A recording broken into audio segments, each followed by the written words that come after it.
പുതിയ ടീം സമീകൃത ടീമെന്ന് ബി.ജെ.പി. സംസ്ഥാന ജനറൽ സെക്രട്ടറി എം.ടി. രമേശ് 24-നോട്. കഴിഞ്ഞ കാലങ്ങളിൽ നന്നായി പെർഫോം ചെയ്ത ജില്ലാ അധ്യക്ഷന്മാർക്ക് പ്രമോഷൻ നൽകിയെന്നും അദ്ദേഹം പറഞ്ഞു. പാർട്ടിയിലേക്ക് പുതുതായി വന്നവർക്ക് അവസരം നൽകി സാമുദായിക വിഭാഗങ്ങളെ പരിഗണിച്ചു. നേതാക്കളെ ജനറൽ സെക്രട്ടറി സ്ഥാനത്ത് നിന്ന് നീക്കുന്നതൊക്കെ പതിവെന്നും എം.ടി. രമേശ് പറഞ്ഞു. അലക്സ് റാമുമ്മ തയ്യാറാക്കിയ റിപ്പോർട്ടിലേക്ക്. ബി.ജെ.പി. സംസ്ഥാന ജനറൽ സെക്രട്ടറിയായി തുടരുന്ന എം.ടി. രമേശ് 24-നൊപ്പം ഉണ്ട്. ഈ പുതിയ ടീമിനെ എങ്ങനെയാണ് കാണുന്നത്? പുതിയ ടീം ഒരു സമീകൃതമായ ടീമാണ്. കാരണം കഴിഞ്ഞ കാലങ്ങളിൽ പാർട്ടി പ്രവർത്തനത്തിന് നേതൃത്വം കൊടുത്ത കഴിഞ്ഞ ടീമിൻ്റെ ഒരു 50% പേർ ഇപ്പോൾ നിലനിൽക്കുകയാണ്. പുതിയ ഒരു 50% പുതിയ ആൾക്കാർ വന്നിരിക്കുന്നു. അതും പുതിയതെന്ന് പറയാൻ സാധിക്കില്ല. കഴിഞ്ഞ കാലങ്ങളിൽ നന്നായിട്ട് പെർഫോം ചെയ്ത ജില്ലാ പ്രസിഡന്റുമാരുണ്ട്. പ്രത്യേകിച്ചും പാർലമെൻറ്റ് തെരഞ്ഞെടുപ്പിലൊക്കെ ബി.ജെ.പിക്ക് വോട്ട് വർദ്ധിപ്പിച്ച ജില്ലാ പ്രസിഡന്റുമാർക്ക് പ്രമോഷൻ കൊടുത്തിട്ടുണ്ട്. പിന്നെ പാർട്ടിയിലേക്ക് പുതുതായി വന്നിട്ടുള്ള ചില ആളുകൾക്ക് അവസരം കൊടുത്തിട്ടുണ്ട്. വ്യത്യസ്ത മത സാമുദായിക വിഭാഗങ്ങളെയൊക്കെ പരിഗണിച്ചിട്ടുണ്ട്. അങ്ങനെ ഒരു പഴയതും പുതിയതുമായ ആളുകൾ എല്ലാവരും ചേർന്നുകൊണ്ടുള്ള ഒരു സമീകൃതമായിട്ടുള്ള ലിസ്റ്റിനാണ് ഇന്നിപ്പോൾ സംസ്ഥാന അധ്യക്ഷൻ പ്രഖ്യാപിച്ചിട്ടുള്ളത്.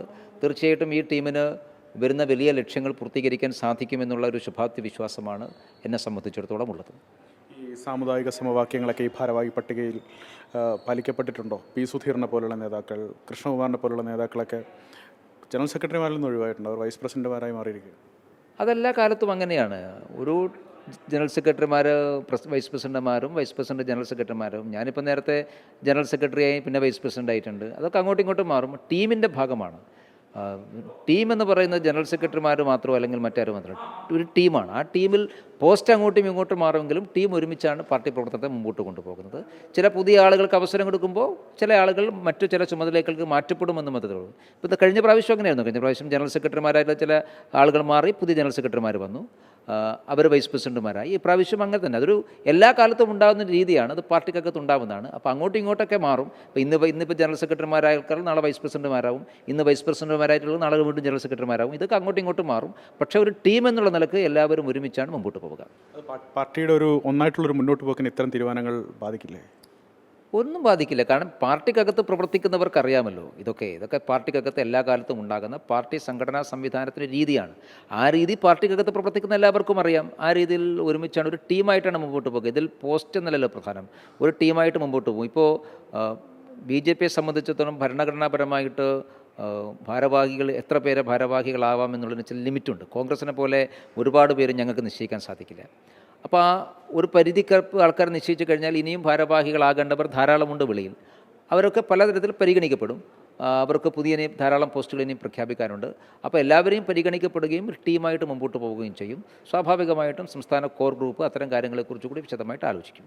ഉണ്ടാകുന്ന അസ്വാരസ്യങ്ങളും അഭിപ്രായ വ്യത്യാസങ്ങളും ഒക്കെ ഒഴിവാക്കി അതൊക്കെ പരിഹരിച്ചവരെല്ലാം ഒരുമിച്ച് നിർത്തും. അല്ല, ആർക്കാണ് അസ്വാരസ്യം? ഞങ്ങളുടെ അഭിപ്രായത്തിൽ അവർക്ക് അസ്വാരസ്യമൊന്നുമില്ല. കാരണം നിങ്ങൾ കഴിഞ്ഞ 4-5 വർഷമായിട്ട് കാണുന്ന മുഖങ്ങളൊക്കെ തന്നെ ഇപ്പോഴും ഉണ്ട്. ചില മുഖങ്ങൾ കാണുന്നില്ല, അത്രയേ ഉള്ളൂ. ആ മുഖങ്ങൾ ഇപ്പോഴും ഉണ്ട്. ചില പുതിയ മുഖങ്ങൾ വരുന്നു.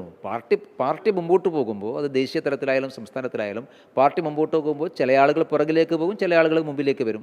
അത് സ്വാഭാവികമായൊരു പ്രവർത്തനത്തിൻ്റെ പ്രക്രിയയാണ്. അപ്പോൾ ചില ആളുകളെങ്കിലും പുറകോട്ട് പോയാലല്ലേ പുതിയ ആൾക്കാർക്ക് അവസരമുണ്ടോ? കാരണം ബി.ജെ.പി 25 പേരാണ് ബി.ജെ.പിയുടെ ഭാരവാഹി പട്ടിക. അപ്പോൾ 25 പേർ പുതിയ ആളുകൾ എടുക്കണമെങ്കിൽ പഴയ കുറച്ച് പേർ ഒഴിവാക്കേണ്ടി വരും. അത് എല്ലാ കാലത്തും അങ്ങനെയാണ്.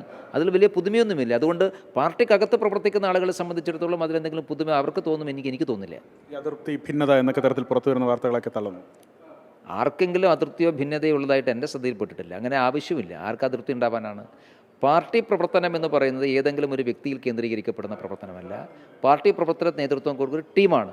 ആ ടീമിൻ്റെ ഭാഗമാണ് എല്ലാവരും. അപ്പോൾ ടീമായിട്ട് തന്നെ മുമ്പോട്ട് പോകും. ഭാരവാഹി പട്ടികയിലുള്ള യുവപ്രാതിനിധ്യം, വനിതാ പ്രാതിനിധ്യം ഒക്കെ അത് എത്രത്തോളമാണ്? അത് നേരത്തെ നിന്നത് കുറഞ്ഞു പോയി, ഒരു മാറ്റം ഉണ്ടെന്ന് തോന്നുന്നു. കൂടുകയാണ് ചെയ്തിട്ടുള്ളത്. നിങ്ങൾ ഈ ടീമിനെ നോക്കൂ. ടീമിൻ്റെ ശരാശരി പ്രായം 45-നും 50 വയസ്സിനും ഇടയ്ക്കാണ്. വളരെ ചുരുക്കം ആളുകൾ മാത്രമേ 60 വയസ്സിന് മേലുള്ള ആൾക്കാർ, ബാക്കി എല്ലാം 50, 55, 45 വയസ്സുള്ള ആളുകളാണ്. ഏറ്റവും യങ് ആയിട്ടുള്ളൊരു ഭാരവാഹി പട്ടികയാണ് ഇന്ന് അദ്ദേഹം പ്രസിദ്ധീകരിച്ചിട്ടുള്ളത്. ആ അർത്ഥത്തിൽ കൂടുതൽ പുതിയ ചെറുപ്പക്കാരായിട്ടുള്ള ആളുകൾക്ക് അവസരം കിട്ടുക. 35 വയസ്സ് മുതൽ ഭാരവാഹികളായിട്ടുള്ള ആളുകൾ ഈ ടീമിലുണ്ട്. കൂടിയാലോചനകൾക്ക് ശേഷം മുൻ സംസ്ഥാന അധ്യക്ഷന്മാരുമായൊക്കെ കൂടിയാലോചനകൾക്ക് ശേഷമാണ് ഈ പട്ടികയിലേക്ക് എത്തിയത്. ആയിരിക്കുമല്ല. ആരോടൊക്കെ കൂടിയാലോചന നടത്തി എന്നുള്ളതിനെക്കുറിച്ച് എനിക്കറിയില്ല. കാരണം ഞാൻ അതിൻ്റെ ഭാഗമല്ല.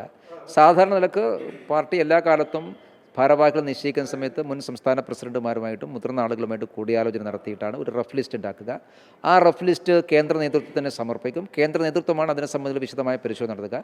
ഇപ്പോൾ കഴിഞ്ഞ കുറച്ച് ദിവസമായിട്ട് ഈ ലിസ്റ്റൊക്കെ പരിശോധിച്ച ശേഷം കേന്ദ്ര പാർട്ടിയാണല്ലോ ഇതിന് അനുവാദം കൊടുത്തിട്ടുള്ളത്. അപ്പോൾ എല്ലാ കാര്യങ്ങളും അവർ പരിശോധിക്കും, സ്വാഭാവികമാണ്. പുതിയ ടീമിൻ്റെ ഒരു മിഷൻ തദ്ദേശ തെരഞ്ഞെടുപ്പാണോ വരുന്ന നിയമസഭാ തെരഞ്ഞെടുപ്പാണോ ഫോക്കസ് ചെയ്യുന്നത്?